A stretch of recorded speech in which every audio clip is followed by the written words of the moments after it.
folks, it's Nick Granville. Welcome to Guitar Daily. It's my daily thing I do on YouTube. I'm a Wellington, New Zealand based guitarist, professional guitarist. This is all I do. I am a session musician. I play with a bunch of different people, backing artists, TV, orchestras, recording work, stuff like that. And I also put out my own stuff and do things like that. And I do daily videos on YouTube. So if you're into this sort of stuff, then please subscribe and like and all that sort of stuff, and turn on the notification bell. Apparently that's a thing. So today I thought I'd do a little bit of an experiment. I did one the other day where I compared two guitars that I have that are, this guitar here and my 420, which are very similar instruments, except for construction, right? So I thought today what I'd do is, can you hear the difference between 10 gauge and 12 gauge strings on this guitar? Someone said, Jim left a comment saying, Jim Lills figured it all out. You're wasting your time. Yeah. So no more experiments. We should all just accept that as the way it is. I don't subscribe to that. So my kind of way of thinking is let's experiment for ourselves. So here's an experiment. 10s versus 12s. Same guitar. I'm going to use this guitar. I'm going to put 10s on it. Main reason is I've been finding this guitar quite hard with 11s on it. It's got quite a stiff sort of feel about the neck, a hardness about it, if you will. I tried the bolt trick that people talk about, where you loosen the bolts a little bit and retighten, and that did make a little bit of difference, but not much.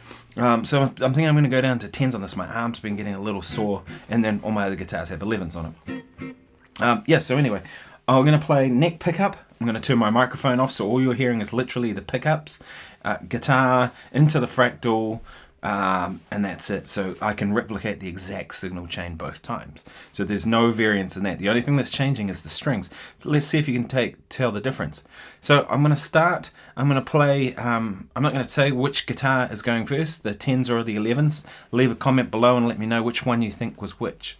So I'm going to do neck pickup, and then I'm going to go middle and bridge pickup setting, because those are the two that I use on this guitar the most. All right? Microphone off.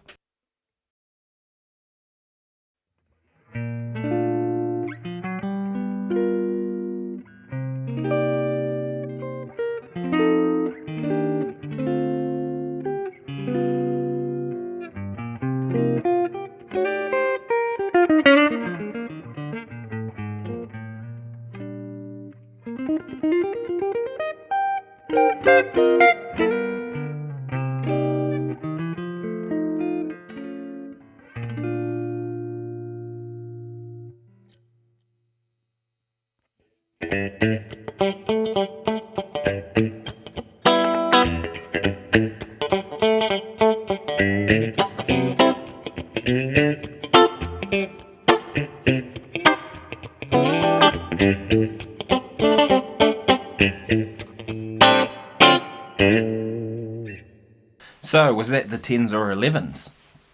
Now I'm going to swap to either the 10s or 11s. Let me know which one you think it is. Can you hear the difference?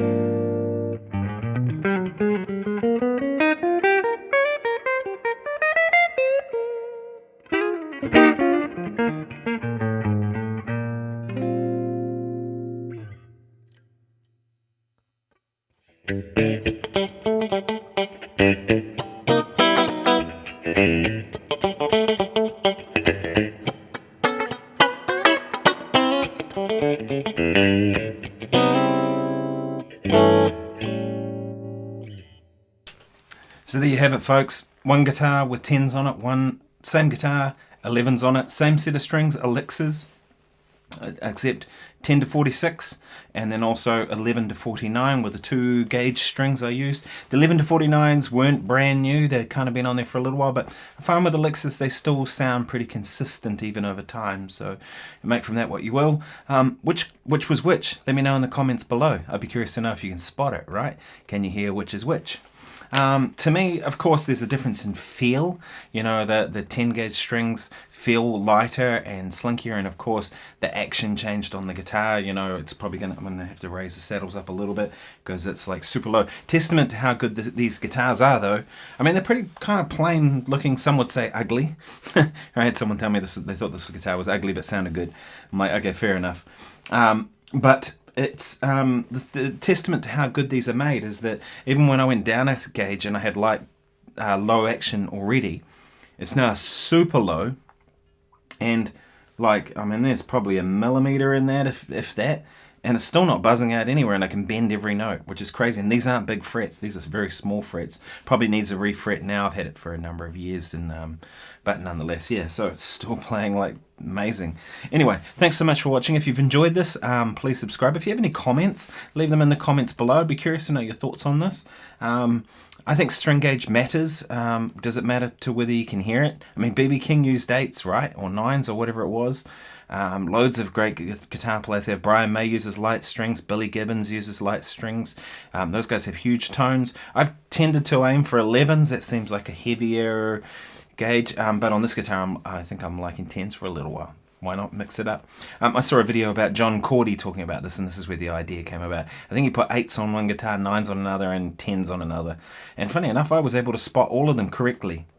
Mostly with the 8s I could tell because it wasn't in tune as well.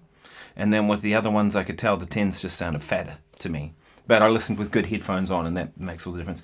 Anyway, thanks so much for watching. If you've enjoyed this, please subscribe, and I'll see you tomorrow. Cheers.